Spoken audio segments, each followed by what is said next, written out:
হ্যাঁ আমার বান্দারা, তোমরা দুনিয়ার মধ্যে গিয়েছো, আমি তোমাদেরকে দুনিয়ার মধ্যে পাঠাইলাম। পাঠাইবার পরে আমি জানি তোমরা অনেক অন্যায় পথে যাবে, অনেক কাজ করবে, যে কাজগুলোর মধ্যে তোমাদের গুনাহ হয়ে যাবে। হ্যাঁ বান্দা, তোমরা গুনাহ করবে তাও আমি ভালো মতো জানি, তোমরা পাপ করবে তাও আমি ভালো মতো জানি।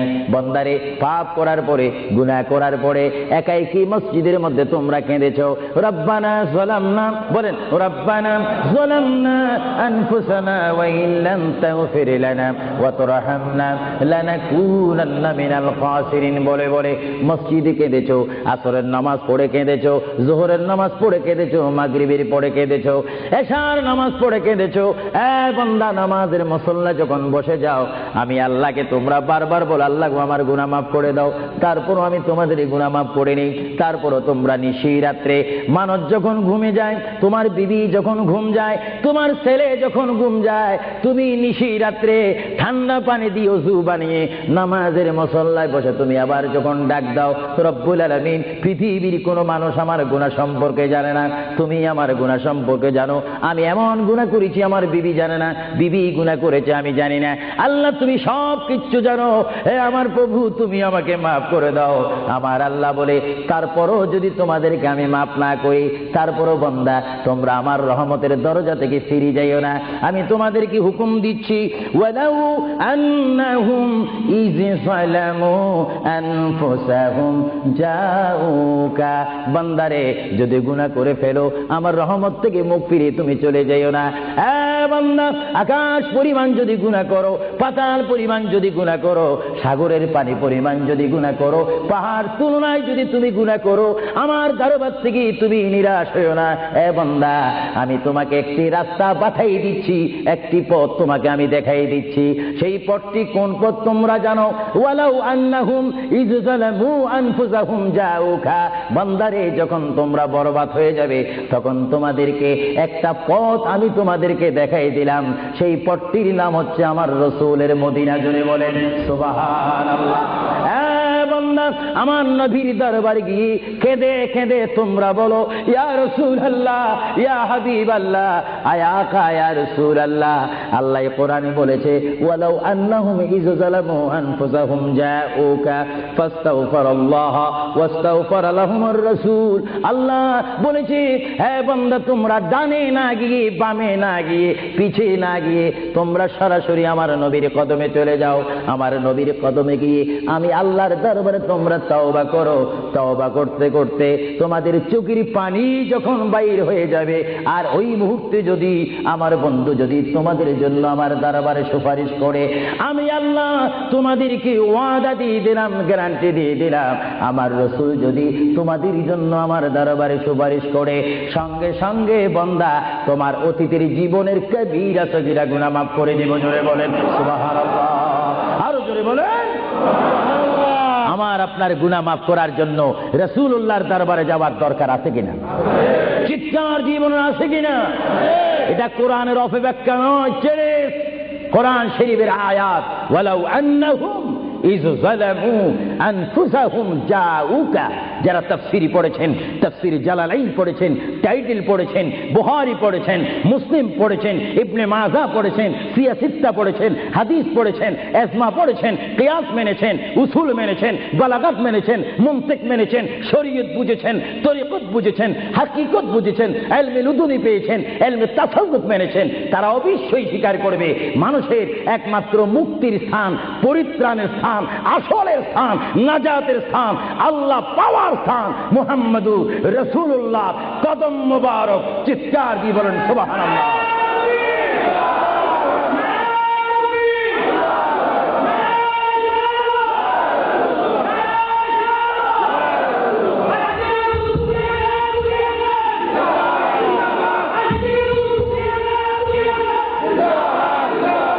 আপনারা সেই রাসূল চান কি চান না? অবশ্যই চাইবেন, না চাইলেও চাইবেন। কেন চান নেই? অবশ্যই আফসোস করবেন। কারণ পৃথিবীতে সন্তান রয়েছে, বিবির জন্য স্বামী রয়েছে, স্বামীর জন্য বিবি রয়েছে, সন্তানের পাশে মা রয়েছে, মায়ের পাশে সন্তান রয়েছে। এটার নাম দুনিয়া। আর দুনিয়া ও মাজরাতুল আখিরা।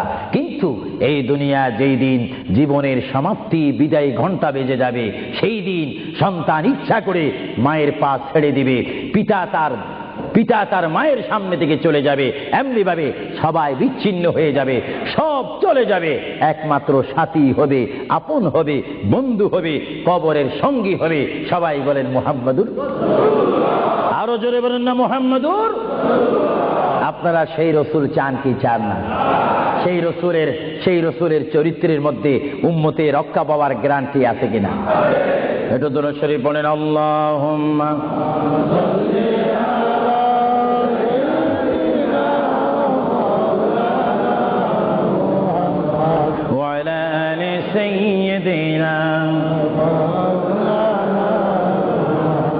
ভাইরা আমার, মহান রব্বুল আলামিনের কোরআনুল কারীম থেকে আমি একখানা আয়াত আপনাদের সামনে আবার পড়ে শোনাচ্ছি।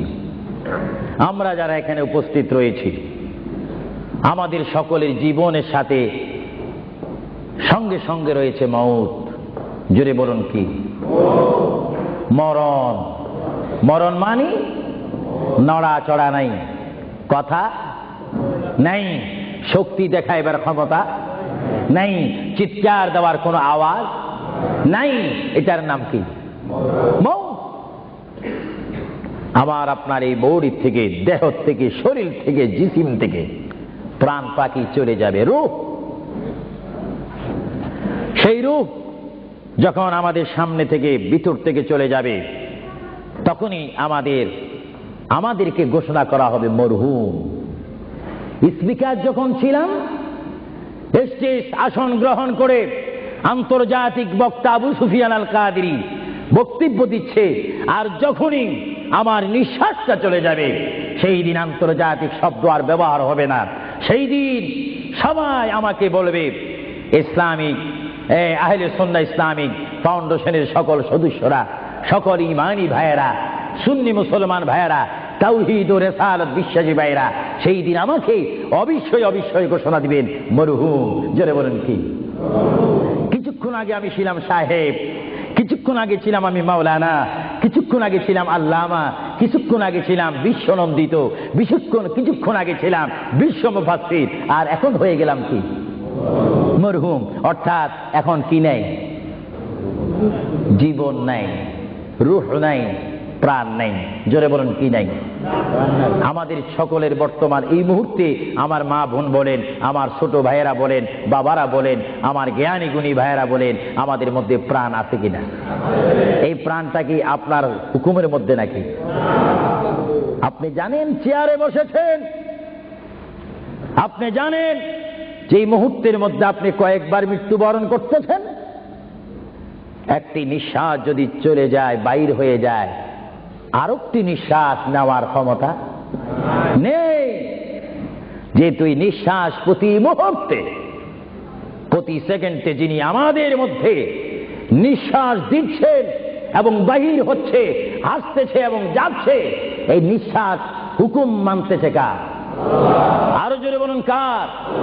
হঠাৎ করে যদি বন্ধ হয়ে যায়, পলিসি শেষ, ব্যবসা শেষ, ঘরের সেই সামানা সৌন্দর্য, সেই চেয়ার পালং, সেই স্বর্ণ হীরা মুক্তা পাউন্ড ডলার রিয়াল সব কি শেষ।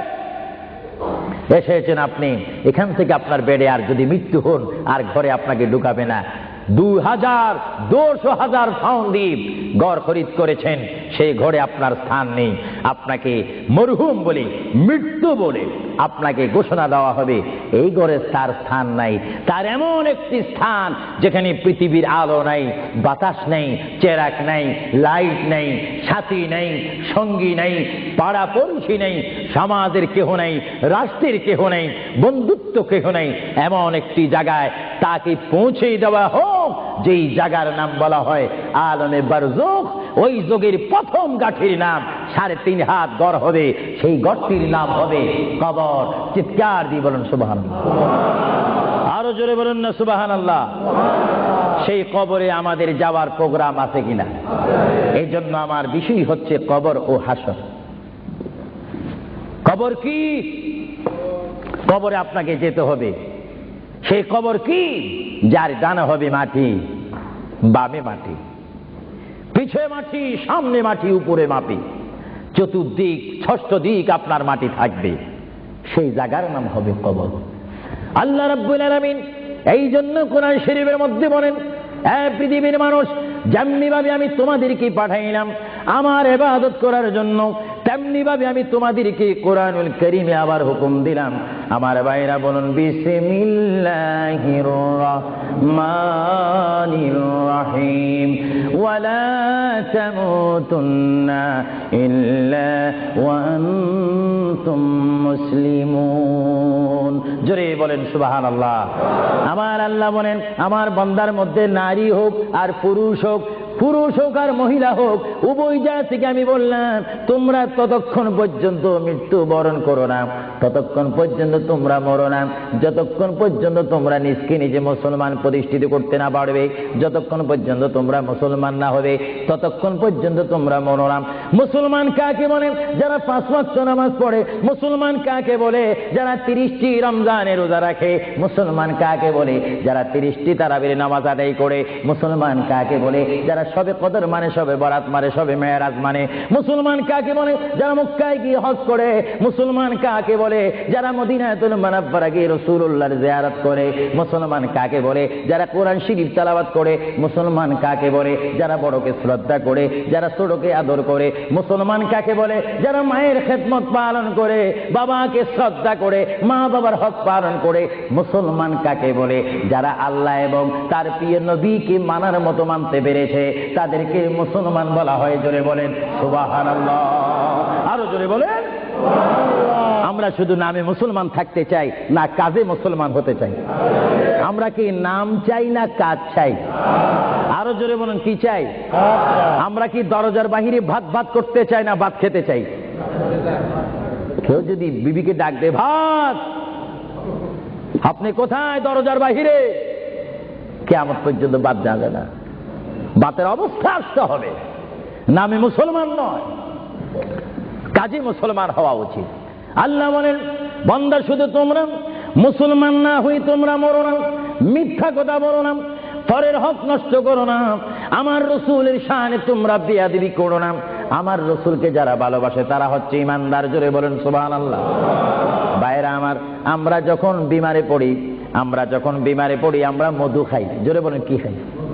আপনারা কি মধু চিনেন? এই দেশে কি বলে? মাশাআল্লাহ, সবাই সবকিছু জানেন। মধু তিতা না মিঠা? আওয়াজ বুঝে যায় কিছু কিছু তিতা। তো গাল ভরা যদি জ্বর থাকে তাহলে তিতা অনুভব হয়। যদি কেউ মধুকে বলে তিতা, তাহলে মনে করতে হবে তার বডির মধ্যে ডিস্টার্ব আছে, সে নিজে তিতা। কেউ যদি বলে ইসলাম ভালো না, মনে করতে হবে সে নিজেই ভালো না। ইসলাম পরিপূর্ণ ঠিক,